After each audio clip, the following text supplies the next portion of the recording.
Your request is to organize this script into paragraphs without changing or adding any words. Here is the script organized into paragraphs. On the morning the fog finally rolled in, only one man in the entire valley was not desperate for rain. While his neighbors watched the sky with cracked lips and prayers that turned to dust on their tongues, Josiah walked to the strange monument of stone he had built on the low hill behind his cabin. It was a massive, ugly cone of rock, a pile that had earned him a season of ridicule. But as the thick, wet air washed over its cold surfaces, a miracle began, drop by silent drop. Down in the village, the well was nearly dry, its water thick with mud and sickness. Here, at the base of Josiah's folly, a thin, steady trickle of pure, clean water emerged from a clay pipe, spilling into a waiting cistern. The sound was life itself. Before we continue, let us know where you're watching from, and if stories of quiet ingenuity and relentless perseverance fascinate you, hit that subscribe button because tomorrow's tale is even more remarkable. The memory that drove him was not of thirst, but of fever. It had been 3 years earlier, during another dry season, less severe than this one, but punishing all the same. The community well, dug deep and true by the first settlers, had never failed them, but its level had dropped until the buckets came up more slurry than water.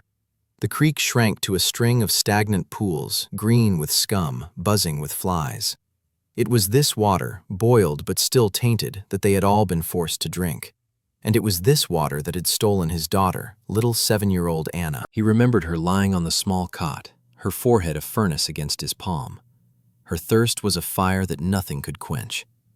He would bring her the boiled well water, cooled in a clay jug, but she would only turn her head away, her small body racked with tremors.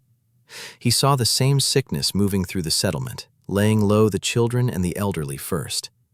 It was a quiet plague, born of desperation. The doctor, a man of good intentions but limited means, called it a lung fever, a swamp ailment, but Josiah knew.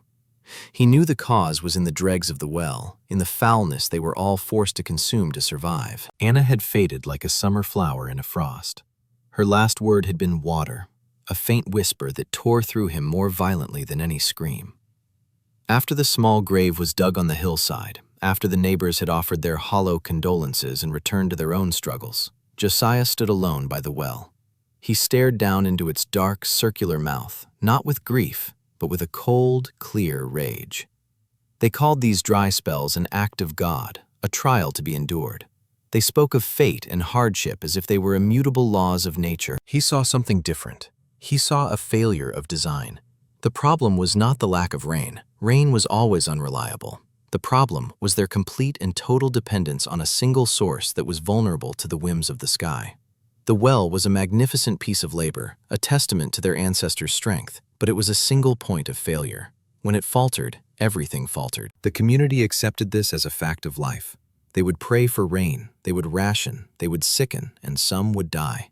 Then the rains would come, the well would refill, and the memory of the hardship would fade into a cautionary tale for the children. For Josiah, the memory was now a brand. He could not accept it. He would not. This singular focus became his world. He had been a trapper and a farmer, a competent man who understood the rhythms of the land. He knew how to read the clouds, mend a fence, and set a snare. But now, these tasks became secondary, performed by rote while his mind worked on a different problem. He stopped joining the men for talk at the trading post. He declined invitations to share a meal. His isolation was not born of grief's withdrawal, but of an engineer's obsession. The valley saw a man broken by loss. They did not see the mind inside, turning the problem over and over like a whetstone on a blade. His research began not with books, for he had none, but with observation. He spent days watching the world with new eyes, not as a farmer looking for signs of rain, but as a man hunting for water where there was none.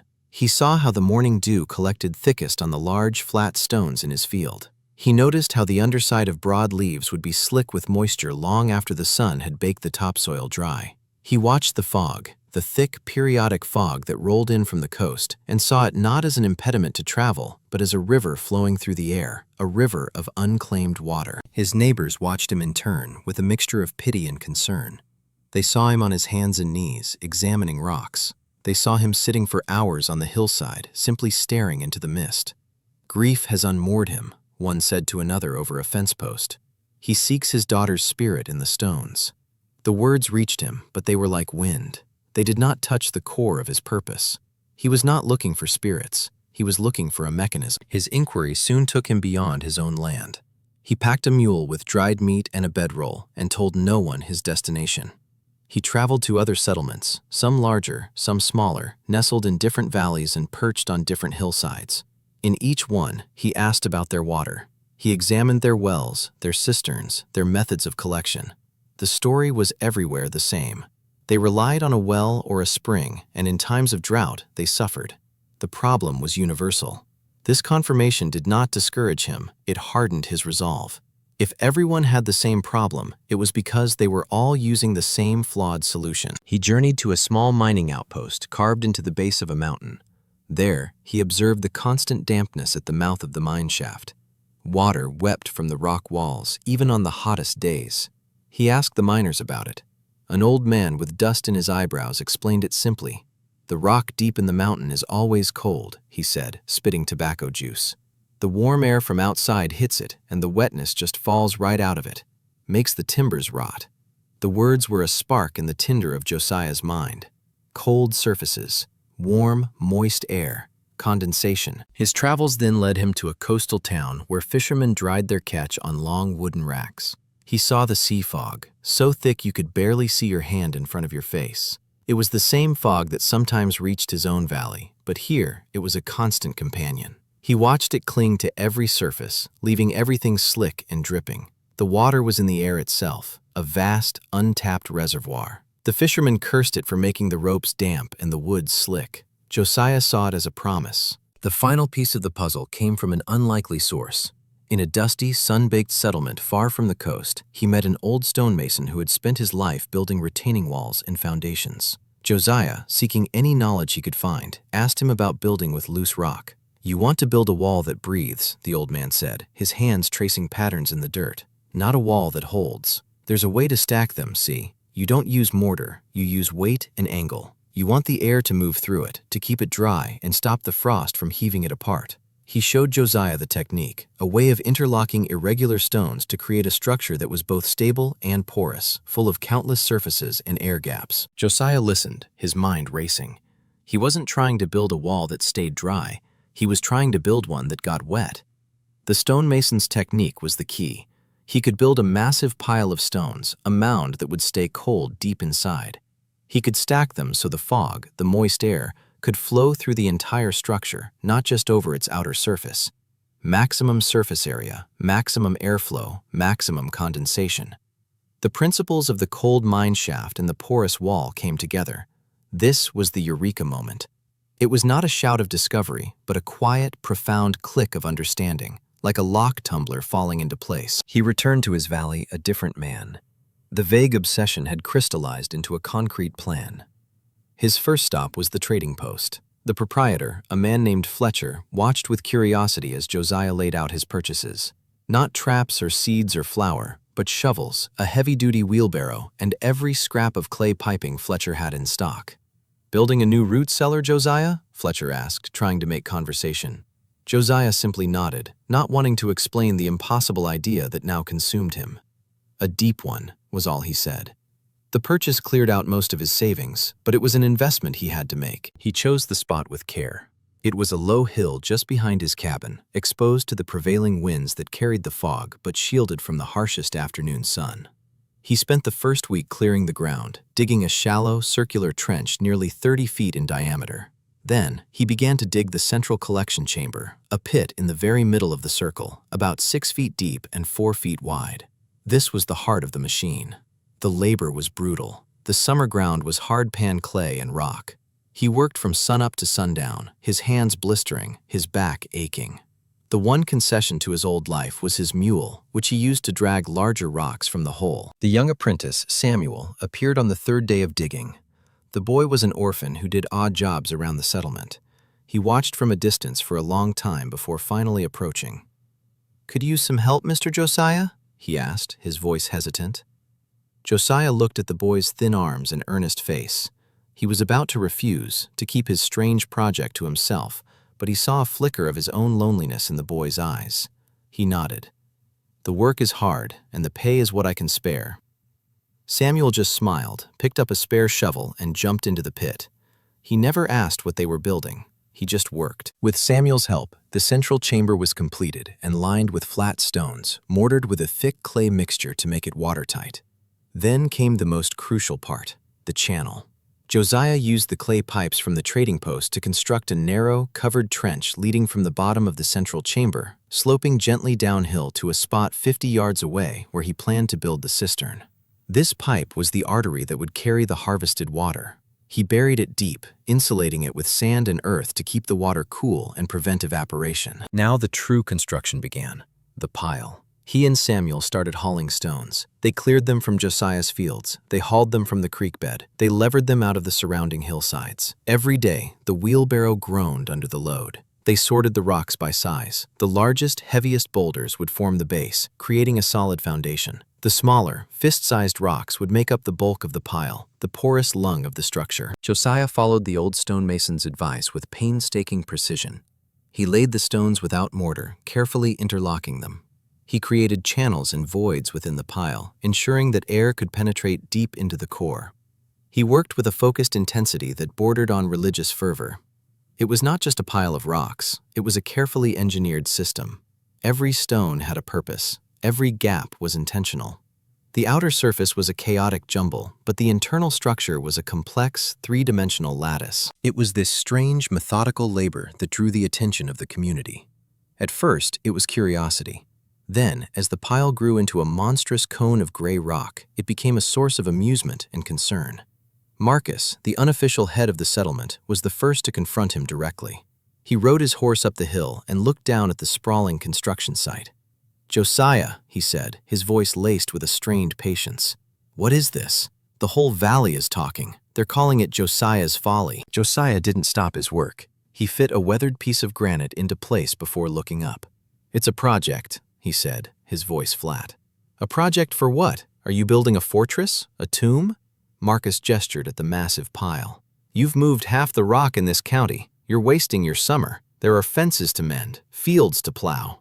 "My fences are mended," Josiah replied, turning back to his work. The dismissal was clear. Marcus sat on his horse for a long moment, his face a mask of frustration. He was a good man who felt a responsibility for the welfare of his people, and he saw one of them losing his mind to grief. "If you need help, Josiah, real help, you only need to ask. But this is madness." He turned his horse and rode away, the name he'd heard whispered in the valley now echoing in his own mind. Josiah's Folly. The mockery became a constant low hum in the background of his work. Children would dare each other to run up and touch the crazy man's rock pile. Men would shout jokes from the path below. "Expecting a flood, Josiah? Building an ark of stone?" Or, "Heard you're trying to build a new mountain." He heard it all. Samuel heard it too, and would clench his fists, but Josiah placed a calming hand on his shoulder. "Pay them no mind," he would say. "Their words don't change the weight of the stone." His persistence was inhuman. He ignored the whispers and the laughter. He ignored the aching in his joints and the cuts on his hands. His entire being was focused on the task. The pile grew, foot by foot. It rose to 10 feet, then 15. It was wider at the base than his cabin was long. He and Samuel built a ramp of earth and timber to haul the stones to the higher levels. They were no longer just lifting rocks.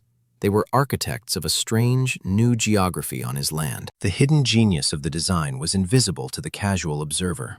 They saw a heap of stones. They did not see the careful gradation of rock size, from large at the bottom to smaller near the top, designed to aid airflow and stability. They did not see the subtle concave shape of the pile, intended to channel air currents inward. They did not see the cap of dark, flat stones he placed at the very peak, chosen for their ability to absorb the sun's heat during the day and radiate it away quickly at night, making the pile cool faster than the surrounding landscape.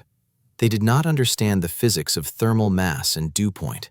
They just saw a man, broken by sorrow, piling up rocks for no reason. By late autumn, as the first hints of the dry season began to parch the edges of the fields, the structure was complete. It stood nearly 20 feet tall, a silent gray pyramid against the sky. Josiah and Samuel finished the cistern at the end of the buried pipe, lining it with clay and building a heavy wooden lid to keep out debris and sunlight. The work was done. There was nothing left to do but wait. The air grew drier. The rains, which should have come in the early fall, did not arrive. The days remained warm and dusty. Josiah watched the sky, not for rain, but for fog. The first test came on a cool morning in late October. A light, wispy fog settled in the valley just before dawn. It was not the thick coastal fog he hoped for, but it was enough. Josiah was awake before the sun, his heart pounding with a mixture of hope and fear. He walked to the cistern, Samuel trailing a few steps behind, his face etched with nervous anticipation. Josiah lifted the heavy wooden lid. He peered inside. At the bottom, covering the clay floor, was a shallow pool of water. It was no more than a few gallons, but it was there. It was clear, clean, and cold. He lowered a ladle and brought it up, dripping. He drank. It was the purest water he had tasted in years, free of the earthy taste of the well or the flatness of boiled creek water. It tasted of nothing but life.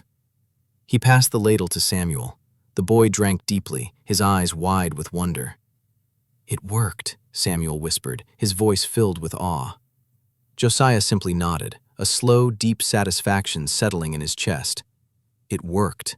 The system worked. He spent the morning observing the pile. The stones on the outer surface were damp, glistening in the early light. He could feel a faint, cool draft of air being drawn into the base of the structure. The principle was sound. The small amount of water was proof of the concept. He knew that with a thicker, more sustained fog, the yield would be much greater. He had not built a folly. He had built a well that drew its water from the sky itself. Down in the valley, a few neighbors noticed the dampness on the strange rock pile. They saw Josiah and the boy by the cistern. "See that?" one remarked to another. "All that work for a bucket of dew. He could have collected that much from his own roof." The success of the minor test went unnoticed, dismissed as a curiosity. Their skepticism was a wall as solid as the one Josiah had built. They saw a thimbleful of water and called it a failure, unable to comprehend the potential it represented. Their world was still defined by the depth of the well, and the well was still providing. For now, the dry season tightened its grip. November passed with no significant rainfall. The creek began its slow retreat. The grass in the pastures turned from green to pale yellow. By December, the well level had dropped noticeably. A quiet tension began to settle over the community. People started making fewer trips to the well, carrying their buckets with a new, careful solemnity. The laughter and jokes about Josiah's folly faded, replaced by worried glances at the cloudless sky. The real test, the crisis that would redefine the valley, began in January. A relentless, high-pressure system settled over the region, pushing away any hint of moisture. The sun beat down with an unseasonable intensity. Day after day, the sky was a sheet of brilliant, unforgiving blue. The dry spell became a drought. The drought became a catastrophe. This was no ordinary dry season. This was a legendary event, the kind the old-timers spoke of with fear, a drought that could break a settlement. The community's world shrank to the mouth of the well. The water level dropped from feet to inches. The rationing became severe. Each family was allotted a few gallons a day, barely enough for drinking and cooking. Laundry was a forgotten luxury. The livestock grew thin, their ribs stark against their hides. The gardens withered, the soil turning to fine gray dust that puffed up with every footstep. The creek bed was a cracked, sun-baked scar on the land. Sickness returned. With the well water so low and foul, the same fevers and stomach ailments that had taken Anna began to creep through the settlement again. The doctor was overwhelmed, his small stock of medicinal herbs useless against a disease whose root cause was dehydration and contaminated water. The systemic failure Josiah had foreseen was now playing out in agonizing slow motion. Their entire way of life, balanced on a single column of water, was collapsing. During this time, fog became their only respite from the oppressive dryness. It would roll in some mornings, thick and silent, a ghostly reminder of the moisture the sky refused to release as rain. For the villagers, it was a cruel joke, a damp shroud that offered no relief. They would wake to a world dripping with moisture that vanished an hour after sunrise, leaving them as thirsty as before. But for Josiah, the fog was a harvest. On those foggy mornings, his system performed beyond his wildest expectations. The great thermal mass of the stone pile, cooled by the clear nights, was a powerful engine of condensation. As the thick, moist air flowed through its countless channels, the water literally poured out of it. The trickle from the clay pipe into his cistern was no longer a trickle, it was a steady, gurgling stream. He had to build a second cistern, and then a third. He was collecting 50, sometimes 100 gallons of water in a single morning. He had an abundance of pure, clean water, while his neighbors were sickening from a lack of it. The rescue began not with a grand gesture, but with a quiet act of desperation. It was Marcus's wife who came to him. Her face was pale with exhaustion and fear. Their youngest son was sick, burning with the same fever that had taken Anna. "Marcus is too proud to ask," she said, her voice trembling, avoiding Josiah's eyes. "But our boy, he won't drink the well water. He just turns his head. I remember your Anna." She couldn't finish the sentence. Josiah said nothing. He picked up 2 large, clean buckets, walked to his cistern, and filled them to the brim. The water was so clear it seemed to magnify the light. He carried them to her. "Boil it if you wish," he said softly, "but it is clean." She took the buckets, her hands shaking. "How?" she whispered, looking from the water to the monstrous pile of rocks on the hill. "The fog," was all he said. She looked at him, her eyes filled with a dawning, incredulous understanding. Then she turned and hurried back toward the village, careful not to spill a single drop. The boy drank the water. He drank it greedily, and his fever broke the next day. The news spread through the settlement like fire in dry grass. It was not a rumor, it was a fact, as solid and undeniable as the buckets of clean water Marcus's wife now carried from Josiah's land every morning. The next day, 2 more families came, then 5. Within a week, a silent, daily procession of women and children made its way up the path to Josiah's cisterns. They came with buckets, jars, and pots. They came with shame-faced husbands who could not look him in the eye. Josiah never spoke of their mockery. He never asked for payment or apology. He simply ensured the cisterns were full and that the ladle was clean. He and Samuel worked every day to maintain the system, clearing debris from the base of the pile and ensuring the collection channels were clear. He was no longer the village eccentric. He was their salvation. His folly was now their well. The absolute vindication came when Marcus himself walked up the hill. He did not bring a bucket. He stood before Josiah, a man humbled and broken by his own pride. "I was wrong," Marcus said, his voice raspy. "I mocked you. We all did. We saw a man lost in grief, and we were blind. What you've built here, it saved my son. It's saving all of us." He looked at the great stone cone, no longer an ugly pile, but a structure of profound and simple genius. "Can you teach us?" he asked. "Can you show us how it is done?" That humble request marked a turning point for the entire valley. The drought had broken their pride and their reliance on the old ways. They were ready to learn. Josiah, a man who had been driven by a private grief, now found himself in the public role of a teacher. He gathered the men of the settlement at the base of his condenser and explained the principles. He did not use fancy words like thermal mass or dew point. He spoke in the language of the land. "The stones get cold at night, colder than the air," he explained, his hand resting on the rough granite. "The fog is like a wet breath. When it breathes through the rocks, the water has to let go. It weeps out like water from a spring." He walked them through the construction step by step. He showed them the importance of the porous interior, the buried pipe to prevent evaporation, the central chamber. He held nothing back. He shared his knowledge freely and completely. His only payment was the certainty that no other child would die of a foul well. That next year, the construction of fog condensers became a community project. The men worked together, moving from one farm to another, hauling stone and digging channels. They were no longer building follies, they were building water rocks, or Josiah's wells. They built them on hillsides and ridges, wherever the fog was thickest. Each one was slightly different, adapted to the local terrain and available stone, but they all used the core principles Josiah had discovered. The valley was now dotted with these strange gray cones, monuments to a tragedy that had been transformed into a life-saving innovation. The drought eventually broke, as all droughts do. The rains returned, and the old well refilled. But the community never again depended on it alone.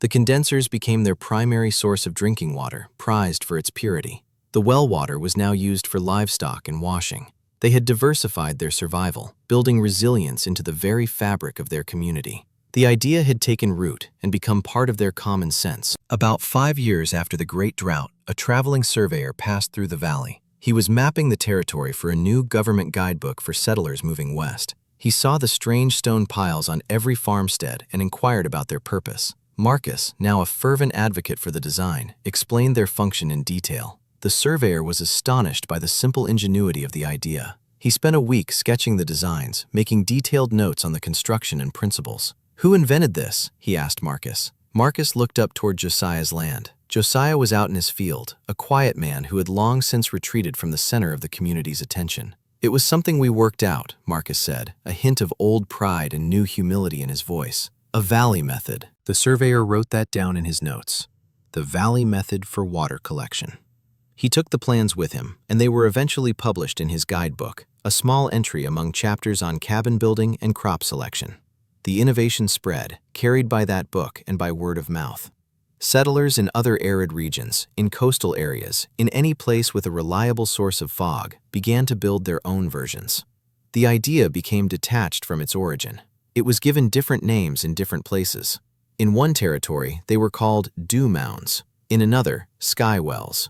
The core design was always the same, but its inventor, the quiet man driven by a father's grief, was forgotten.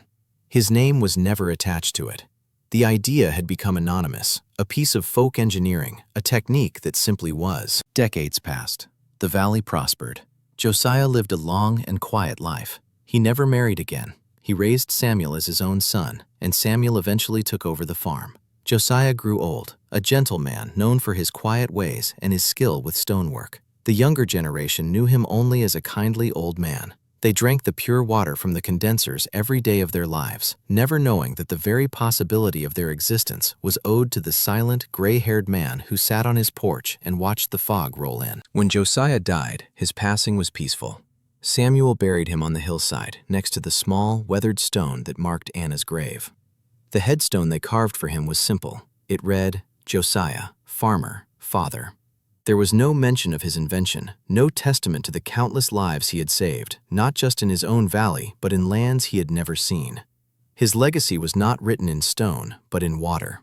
It flowed in the cisterns of his neighbors and in the bellies of their healthy children. Years later, long after the original settlement had been abandoned for a larger town downriver, a historian exploring the region found the remains of the old farmsteads. He saw the collapsed log cabins and the overgrown fields, and on every hillside he saw them. The great conical piles of stone, covered in moss and vines, but still structurally sound. He recognized them from old settlers' guides, a curious and effective method of water collection from a bygone era. He noted their prevalence in the area, calling it a fine example of regional adaptation. He never learned the name of the man who, in a desperate attempt to conquer his own grief, had first taught the stones to weep. The original condenser, Josiah's first folly, still stands on its low hill. It is a monument not to a man, but to an idea. On cool mornings, when the fog settles deep and quiet in the valley, a thin, steady trickle of pure, clean water still emerges from the ancient clay pipe. It pools in the broken cistern, a small, clear offering to the ghosts of the past, a silent, enduring testament to the man who looked at the sky and refused to be thirsty. It is a legacy measured not in fame, but in every single drop.